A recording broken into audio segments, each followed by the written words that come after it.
Hey, what's going on, guys? All right, just got out the shower. I'm gonna do some straightening up in my room today. The train came like 20 minutes late, or like 25 minutes late, and I didn't have the energy to be like running to it's like an hour and a half walk. I didn't know if how it would have been if I would have came super late, and I just didn't really have the energy to really do much because I'm really trying to find either something that pays more money or a second job as usual. But I think you can call me a little bit of a hater right now because like when things are good, it seems like I try to I try to stay away from negativity, like negative content, because you want to maintain that goodness in your life. And like when things are like a little down, to make myself feel better, I guess I'll look at negative content. Like I remind myself, hey, well, I'm not in no, I'm not in no sting operation where I'm about to be arrested for meeting up with a minor. It's this guy that thought he was meeting up with a 14-year-old boy, and he met this these two guys. I think they're from like Georgia. Now I don't got a problem with this channel because they don't just do a bunch of clowning around like Gideon and Skeeter the Buster Henson. But anyway, right now, I'm gonna just straight up my room. I'm gonna like do like a really deep clean, just wipe down a lot of my books and my walls and my dresser, everything, get all the hairs or anything lint off the floor. But I am a little upset right now, not because of anything going on in my life, but more like this. So I delve more into the story of Jason Arday, the Brit who is being held under investigation of plagiarism and fraud. Some of his friends from I don't know how English people say it. I know you guys, if you're watching this, I know you guys do. I think at 16, that's when you go to college. They call it university. 16, and I really can't remember. But I know watching a lot of movies, like a lot of English movies. I know that 16 is when you go to college, and you graduate around like 20. But it turns out he was lying about everything, even the disability. And I'm not mad where I want to like punch a hole in the TV, even though my TV doesn't work. But I don't think that's something you should play around about. Like he's starting to remind me of I now pronounce you Chuck and Larry when they pretended to be Yay, so that Chuck could get Larry can get health. I think it was life insurance for his kids. He married his friend, and the whole time the marriage was a fraud.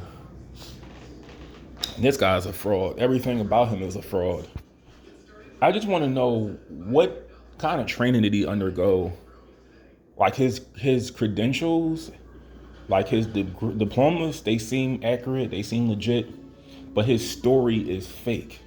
Everything about it. I don't know what kind of training he underwent because I thought he was disabled. He looked like it with the pictures, but I guess he may have studied, facial expressions and everything to appear as he was. But I'm just like, I feel like today, and your husband wanted to have sex with him. Everybody wants to be like category, they want to be in they want to be in the category of neurodivergent now. And I just think too many people are saying it and they're really not. But then you have a guy that actually lied about everything. His friend said they called him Chatty Patty in grade school.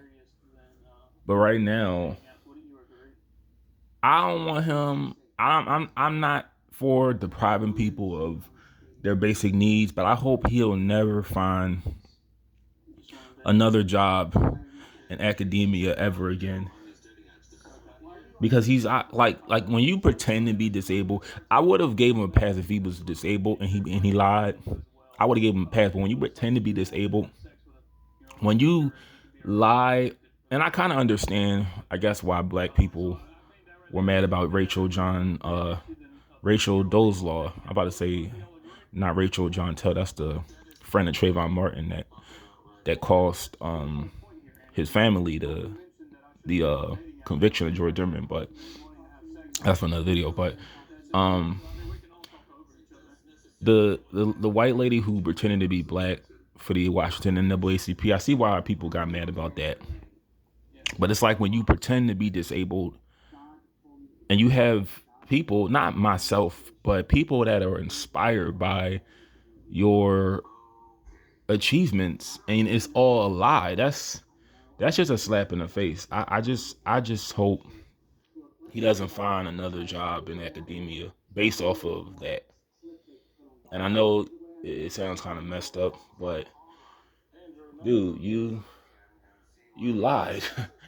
You scammed your way to the top, and I don't like using that whole cliche of DEI hire, DEI hire. Like, yeah, you should hire the person that's fit for the job. I don't think like some half of the people that say DEI, I don't even think they know what DEI is. I think I explained it a bunch of times. DEI is diversity, equity, inclusion. Diversity is variations of people. Equity is fairness, being impartial, and inclusion is including everybody, basically. And they want companies like Fortune 500 companies.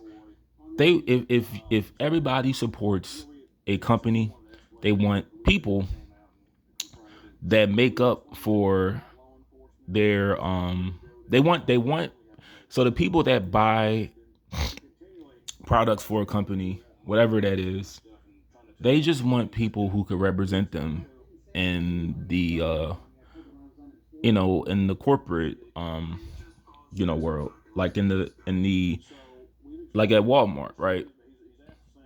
Everybody of all races goes to Walmart, but they just want representation of people in their race to be, you know, CEOs. Well, not CEOs, but like whatever positions that they do with DEI. Because like here's the thing, with DEI, they don't just listen.